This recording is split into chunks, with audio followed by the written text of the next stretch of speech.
ಏನು ನಮ್ಮ ಮುಖ್ಯಮಂತ್ರಿಗಳು ನಮಗೆಲ್ಲ ಮಂತ್ರಿ ಮಾಡಿದ ತಕ್ಷಣ ಮೊದಲನೇ ಕ್ಯಾಬಿನೆಟ್ನಲ್ಲೇ ಪ್ರತಿಯೊಬ್ಬರು ಹೋಗಿ ಹಾರ ತುರಾಯಿ ನಾಕ್ಸ್ಕೊಳ್ಳೋದು ಬಿಟ್ಬಿಟ್ಟು ಮೊದಲು ಬರದ ಅಧ್ಯಯನ ಮಾಡಿ ಒಂದು ವರದಿ ಕೊಡಿ ಅಂತಕ್ಕಂಥ ಆದೇಶವನ್ನು ಕೊಟ್ಟರು. ಆದರೂ ನಾನು ಒಂದು 2-3 ದಿವಸ ಸ್ವಲ್ಪ ಅಲ್ಲಿ ಅಸಮಾಧಾನಿತರನ್ನ ಮಾತಾಡೋಕ್ಕೋಸ್ಕರ ಅಲ್ಲೆಲ್ಲ ಹೋಗಿದ್ದು, ಅದರಿಂದ ಬರೋಕ್ಕಾಗಲ್ಲ. ಇವತ್ತಿಂದ ಬರ ಅಧ್ಯಯನ ಮಾಡ್ತಾ ಇದ್ದೀವಿ. ಇವತ್ತು ಚನ್ನಪಟ್ಟಣ, ಕನಕಪುರ, ಆರೋಹಳ್ಳಿ, ನಾಳೆ ರಾಮನಗರ ಮತ್ತು ಮಾಗಡಿ ತಾಲೂಕೊಂದು ಬರ ಅಧ್ಯಯನ ಮಾಡ್ತೀವಿ. ಜೆಡಿಎಸ್ ಪಾದಯಾತ್ರೆ ಮಾಡ್ತಿದೆ, ಇವತ್ತು ದೇವೇಗೌಡರು ಚಾಲನೆ ಕೊಡ್ತಾ ಇದ್ದಾರೆ ಸರ್ ಪಾದಯಾತ್ರೆಗೆ.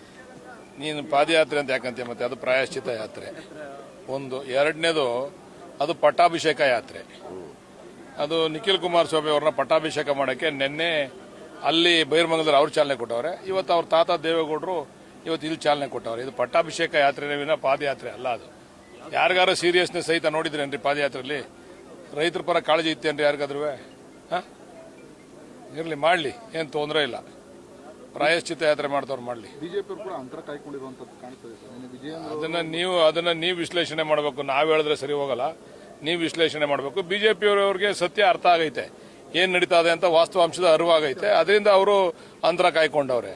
ಇವರು ಸುಮ್ಮನೆ ಹೇಳಿಲ್ವ ನಾನು ಪಟ್ಟಾಭಿಷೇಕ ಮಾಡ್ಲಿಕ್ಕೋಸ್ಕರ ಮಾಡ್ಕೋತವ್ರೆ. ಮಾಡಲಿ, ಪಟ್ಟಾಭಿಷೇಕ ಯಾತ್ರೆ ಅಂತ ಮಾಡಿದ್ರೆ ಏನು ಜನ ಬೇಜಾರು ಮಾಡ್ಕೊಳ್ಳಲ್ಲ. ಆ ಹೆಸರಿನಲ್ಲಿ ಮಾಡ್ಕೊಂತವ್ರೆ, ಮಾಡಲಿ, ತೊಂದರೆ ಇಲ್ಲ. ನಿಮ್ಮ ಸಚಿವಗಿರಿ ಬಗ್ಗೆ ಕೂಡ ಲೇವಡಿ ಮಾಡಿದ್ದಾರೆ ಕುಮಾರಸ್ವಾಮಿ. ಸಾಕಷ್ಟು ವಿಚಾರಗಳು. ಅವರು ಮುಖ್ಯಮಂತ್ರಿ ಆಗಿದ್ದಂಥವ್ರು ಇವತ್ತು ಕೇಂದ್ರ ಮಂತ್ರಿ ಆಗಿದ್ದವ್ರೆ. ಇದು ಯಕಶ್ಚಿತ ಅವ್ರಿಗೆ. ಇದು ನಮಗೆ ದೊಡ್ಡದು. ಆ ಭಗವಂತ ಆಂಜನೇಯ ಸ್ವಾಮಿ ಏನೋ ಒಂದು ಕರುಣಿಸವನೆ. ಅವ್ರು ಮುಖ್ಯಮಂತ್ರಿ ಆಗಿದ್ದವರು. ಅವ್ರು ಯಾರಿಗೂ ಬೇರೆಯವರು ಪಟ್ಟಾಭಿಷೇಕ ಮಾಡುವಂತ ಪ್ರಯತ್ನ ಮಾಡೋದೇ ಇಲ್ವಲ್ಲ. ಅವ್ರು ಬರೀ ಅವರವರೇ ಮಾಡ್ಕೊತಾರೆ ಪಟ್ಟಾಭಿಷೇಕನ. ಅಟ್ಲೀಸ್ಟ್ ನಾನು ಕಾಂಗ್ರೆಸ್ ಪಕ್ಷಕ್ಕೆ ಬಂದ್ಮೇಲೆ ಅವ್ರು ದಳದಲ್ಲಿದ್ದಾಗ ನಾನು ಮಾಡ್ಬೋದಾಗಿತ್ತು. ಅವರೊಂದು ಮಾತು ಹೇಳಿದ್ರು, ಚೇರ್ಮನ್ ನಮ್ಮ ಮಂತ್ರಿಗಳೆಲ್ಲ ಹೋಗಿ ಸುಮಾರು ಜನ, ಹೊರಟ್ಟಿಯವರು ಮತ್ತೆ ಚನ್ನಗಪ್ಪನವರು, ಚಲರಾಯಸ್ವಾಮಿ ಅವರೆಲ್ಲ ಹೋಗಿ ಆಯ್ತು ಅವನು ಮಂತ್ರಿ ಮಾಡ್ಲಿಕ್ಕೆ ಆಗ್ಲಿಲ್ಲ ಕಾರಣಾಂತರದಿಂದ, ಬಿಡಿಎ ಚೇರ್ಮನ್ ಆರು ಮಾಡಿ ಅಂದ್ರೆ ದುಡ್ಡು ಹೊಡಿಯಾಕ ಅಂದ್ರು.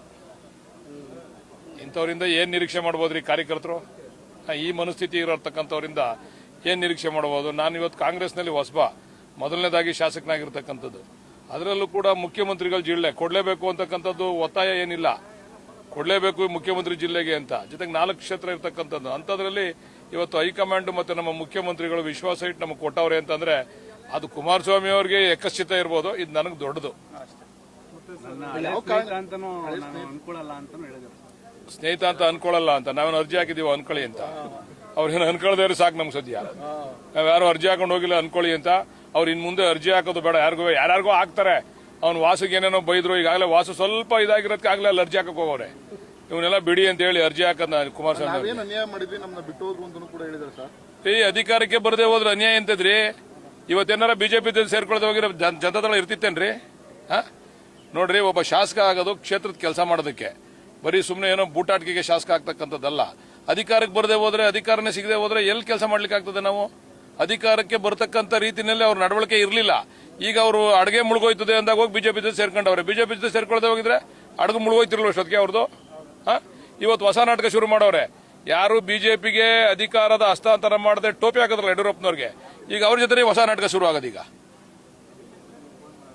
ಕಾಂಗ್ರೆಸ್ನಲ್ಲಿ ಇದ್ದಂತ ಶಾಸಕರು ಅಸಮಾಧಾನ ಇದ್ರೆ ಏನಿದ್ದಾರೆ ಅವರೆಲ್ಲರೂ ಕೂಡ ಜೆಡಿಎಸ್ ಬರ್ಬೋದು. ಪಾಪ ಅಂತ ಅಗಲ್ಗನ್ಸ್ ಕಾಣೋದು ಬೇಡ. ಕಾಣೋದು ಬೇಡ. ಡಿ ಕೆ ಶಿವಕುಮಾರ್ ಸಿಎಂ ಆಗಿ 2 ತಿಂಗಳು ಕಳೆದಿದೆ ಸರ್. ಇನ್ನೂ ಕೂಡ ಪರಿಪೂರ್ಣ ಸರ್ಕಾರ ರಚನೆ ಆಗಿಲ್ಲ. ಪ್ರತಿನಿತ್ಯ ಸರ್ಕಾರದಲ್ಲಿ ಗೊಂದಲ ಒಂದ್ ಕಡೆ. ಈಗ ಕೇಳ್ರಿ, ಕೆಲಸ ಕಾರ್ಯಗಳಾಯ್ತಾ ಇಲ್ವಾ? ಅಥವಾ ಸಂಬಳ ಸಾರಿಗೆ ಸಿಗ್ತಾ ಇಲ್ವಾ ಅಧಿಕಾರಿಗಳಿಗೆ? ಏನಾಗ್ತಾ ಇಲ್ಲ. ಸಿಸ್ಟಮ್ ನಡೀತಾ ಇದೆ. ಇದ್ರಲ್ಲಿ ಸ್ವಲ್ಪ ಹೆಚ್ಚು ಕಡಿಮೆ ಇರ್ತದೆ. ಇಲ್ಲಿ ಯಾಕೆ ಅಂದ್ರೆ ಇಲ್ಲಿ ಸುಮಾರು 100 ಜನಕ್ಕೂ ಮೇಲ್ಪಟ್ಟಂತವ್ರು ಶಕ್ತಿ ಇರ್ತಕ್ಕಂಥವ್ರು ಇಲ್ಲಿ ಶಾಸಕರಾಗಿದ್ದಾರೆ.